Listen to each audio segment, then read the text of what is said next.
नमस्कार, मैं हूं अर्जिता मिश्रा और आपका स्वागत है इंडिया पब्लिक खबर में।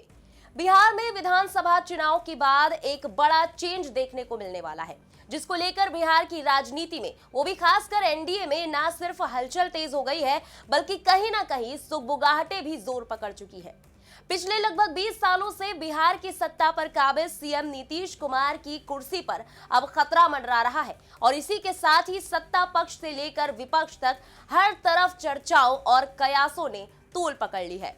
जी हां, अगले विधानसभा चुनाव में बिहार की राजनीति में बड़ा खेला होने वाला है, लेकिन इस बार पूरे खेल की मेन धुरी बिहार के सीएम नीतीश कुमार नहीं बल्कि बिहार की ही राजनीति के एक और ऐसे कद्दावर नेता हैं जो बीते कुछ महीनों में ही केंद्र की सरकार में भी अपनी मजबूत पकड़ बना चुके हैं और अब उनके ताजा बयानों से ऐसा लग रहा है कि उनकी नजर अब बिहार के सीएम की कुर्सी पर है, जिसके बाद से सीएम नीतीश कुमार की धड़कनें तेज हो गई हैं। हम बात कर रहे हैं वर्तमान में केंद्रीय मंत्री और एनडीए के प्रमुख घटक दल लोक जनशक्ति पार्टी रामविलास के चीफ चिराग पासवान की। अगले साल यानी 2025 में बिहार की 243 विधानसभा सीटों पर चुनाव में अभी लगभग 10 महीने का वक्त बाकी है, लेकिन बिहार की सियासी गलियारों में आए दिन किसी न किसी वजह से घमासान देखने को लगातार मिल रहा है। वहीं जेडीयू बीजेपी वाला एनडीए गठबंधन हो या फिर आरजेडी कांग्रेस वाला इंडिया गठबंधन, दोनों ही गठबंधनों की पार्टियों की तरफ से चुनाव के मद्देनजर अभी से रणनीति तैयार करनी शुरू हो गई है। हालांकि इन सबके बीच बिहार में सत्ताधारी जेडीयू की लीडरशिप वाले एनडीए गठबंधन में एक नया बवाल खड़ा होता दिखाई दे रहा है और इसकी शुरुआत हुई है एलजेपी चीफ चिराग पासवान के ताजा बयान से, जिसके जो सियासी मायने निकाले जा रहे हैं वो कहीं ना कहीं बीजेपी से ज्यादा नीतीश कुमार के लिए टेंशन बढ़ाते दिखाई दे रहे हैं, क्योंकि अपने हालिया बयान में चिराग पासवान ने कुछ ऐसा कहा है जिसके एक तो ये साफ इंडिकेशन मिल रही है कि चिराग पासवान जल्द ही बिहार की पॉलिटिक्स में कदम रख सकते हैं, लेकिन सवाल भी उठने लगे हैं कि क्या पीएम मोदी के हनुमान अब ज्यादा दिन केंद्र की राजनीति में सक्रिय नहीं रहेंगे? क्या केंद्रीय फूड प्रोसेसिंग मंत्री चिराग पासवान आने वाले दिनों में कोई बड़ा निर्णय लेने वाले हैं? क्या एलजेपीआर के राष्ट्रीय अध्यक्ष बिहार की राजनीति में कोई नया समीकरण तैयार करने का मूड बना रहे हैं? और सबसे बड़ा सवाल ये कि क्या चिराग पासवान बिहार के मुख्यमंत्री बनना चाहते हैं? तो चलिए एक एक करके इन सभी सवालों का जवाब जानते हैं खुद चिराग पासवान के उस स्टेटमेंट से, जिसके बाद से बिहार में सियासी बवंडर तेज हो गया है। 2024 के लोकसभा चुनाव में बिहार की हाजीपुर सीट से शानदार जीत दर्ज करने वाले और प्रधानमंत्री नरेंद्र मोदी के तीसरे कार्यकाल में बतौर कैबिनेट मंत्री चिराग पासवान इन दिनों पूरे कॉन्फिडेंस में नजर आ रहे हैं और अब उन्होंने केंद्र की राजनीति में पैर जमाने के बाद राज्य की राजनीति में भी खुद को और भी मजबूती से स्टैब्लिश करने की स्ट्रैटेजी जाहिर कर दी है। बिहार फर्स्ट, बिहारी फर्स्ट का फॉर्मूला फॉलो करते हुए राजनीति में कदम रखने वाले चिराग पासवान अब बिहार की राजनीति में जलवा बिखेरने की पूरी तरह रेडी है, जिसके संकेत उन्होंने हाल ही में एक इंटरव्यू में दिए। इस दौरान जब उनसे सवाल पूछा गया कि क्या आप बिहार विधानसभा चुनाव लड़ेंगे और लड़ेंगे भी तो किस साल, तो इसके जवाब में चिराग ने हंसते हुए कहा कि मैं लड़ूंगा जरूर, मैं ये मानता हूं और इस बात को मैंने शुरू से क्लियर रखा है कि मेरा राजनीति में आने का कारण ही बिहार रहा है। आगे उन्होंने अपने पिता रामविलास पासवान का जिक्र करते हुए बिहार की राजनीति में उतरने के और भी साफ संकेत दिए। उन्होंने कहा कि मेरे पिता जो कि केंद्र की राजनीति पर ज्यादा फोकस करते थे, लेकिन मैं अपने आप को राज्य की राजनीति में ज्यादा देखता हूं। 2025 नहीं तो 2030 में आप मुझे जरूर एक विधायक के तौर पर देखेंगे। हालांकि जब आगे उनसे कहा गया कि शायद इससे पॉजिटिव मैनिफेस्टेशन बिहार सीएम का आगे बढ़े, तो उन्होंने एक बार फिर मुस्कुराते हुए कहा कि बिहार सीएम वाला नहीं, मैंने विधायक का जिक्र किया है। बड़ी बात यह है कि साल 2020 के विधानसभा चुनाव में चिराग पासवान की पार्टी लोक जनशक्ति पार्टी रामविलास ने एक सीट हासिल की थी, वो भी विधायक के पार्टी बदलने पर हाथ से चली गई थी। इसके बाद साल 2024 में लोकसभा चुनाव में एलजेपीआर ने 5 में से 5 सीटें हासिल की। चिराग पासवान इसके पीछे सकारात्मक सोच को बताते हैं। अब बिहार में अगले साल यानी 2025 में विधानसभा चुनाव होने वाले हैं। ऐसे में विधानसभा चुनाव लड़ने के सवाल पर भी चिराग पासवान ने अपनी बात रखी। वहीं चिराग पासवान के इस बयान के बाद से तमाम तरह की चर्चाओं को हवा मिलनी शुरू हो गई है कि क्या ये नीतीश कुमार के लिए एक संदेश के तौर पर देखा जाना चाहिए, जो कि लंबे वक्त से बतौर सीएम बिहार की गद्दी संभालते आ रहे हैं।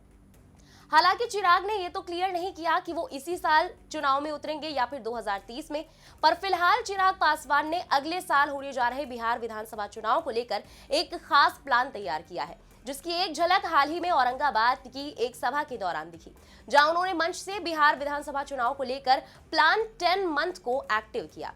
चिराग पासवान ने मंच से कहा कि ये जान लीजिए कि आने वाले 10 महीने के बाद बिहार में विधानसभा चुनाव होने हैं। आपको इस बात पर ध्यान रखना है कि अगले 5 साल के लिए आप अपना भविष्य किसके हवाले कर रहे हैं। चिराग पासवान ने इस मौके पर अपना W फैक्टर यानी वर्करों को भी एक्टिव किया। चिराग पासवान ने सीधे कार्यकर्ताओं से बातचीत करते हुए 10 मंथ प्लान के जरिए कार्यकर्ताओं को एक्टिव किया और साफ कहा कि उन्हें उन दलों की ओर ध्यान नहीं देना है जो कुछ नहीं करते।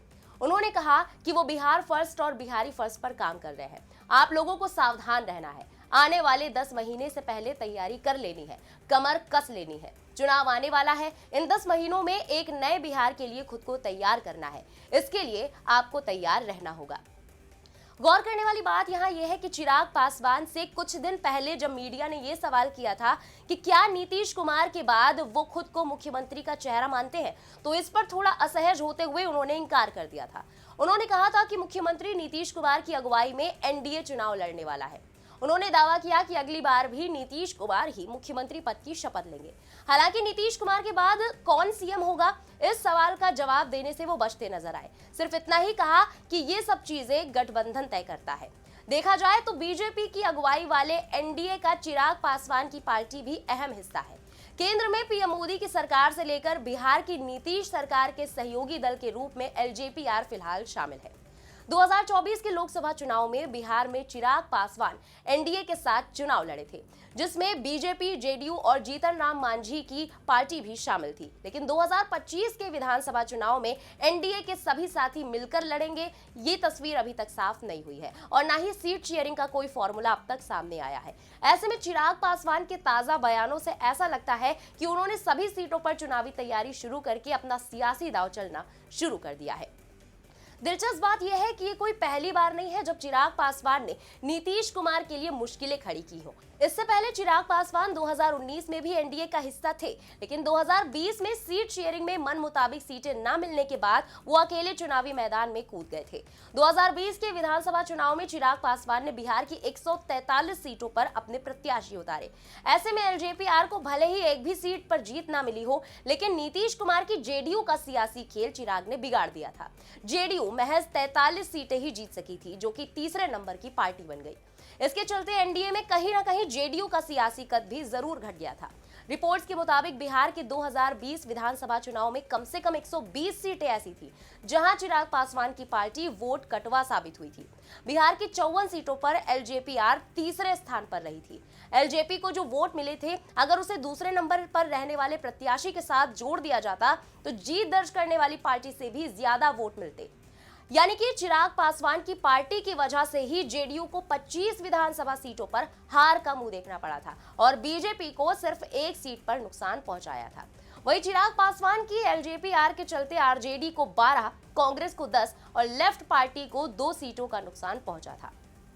इसके अलावा मुकेश सहनी की वीआईपी पार्टी को 4 सीट पर झटका दिया गया।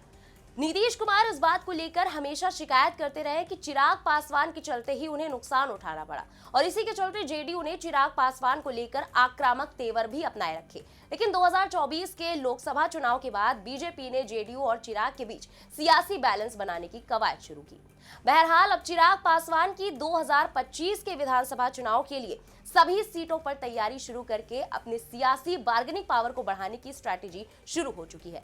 हालांकि विधानसभा चुनाव के लिए अभी एनडीए के स्वरूप और सीट शेयरिंग का फॉर्मूला नहीं सामने आया है, जिसके चलते ही चिराग ने अपने सियासी एक्सरसाइज अभी से शुरू कर दी है ताकि सीट बंटवारे में ज्यादा से ज्यादा सीटें वो अपने खाते में ला सके। इसीलिए बिहार और झारखंड में एलजेपी-आर की जीत के 100% स्ट्राइक रेट का भी एग्जाम्पल लगातार दिया जा रहा है। लेकिन इन सबके बीच चिराग का बिहार की सियासत में बतौर विधायक एंट्री करने वाला ऐलान एनडीए में काफी ज्यादा गहमागहमी पैदा कर सकता है, जिसमें खासकर बिहार सीएम नीतीश कुमार को अपनी कुर्सी पर मंडराते खतरे के करीब होने का अंदाजा भी हो गया होगा। ऐसे में देखना दिलचस्प होगा कि पीएम मोदी के हनुमान इसी चुनाव में ये दांव चलते हैं या फिर 2030 तक अपनी सियासी पिच को और मजबूत करके सीएम नीतीश की मुश्किलें बढ़ाते हैं। फिलहाल इस पूरी खबर पर आपका क्या कहना है, कमेंट में लिखकर जरूर बताएं। बिहार विधानसभा चुनाव से जुड़ी लेटेस्ट अपडेट्स और देश दुनिया की बाकी खबरों के लिए देखते रहें इंडिया पब्लिक खबर। हमारे यूट्यूब चैनल को सब्सक्राइब करें, बेल आइकन दबाना बिल्कुल ना भूलें।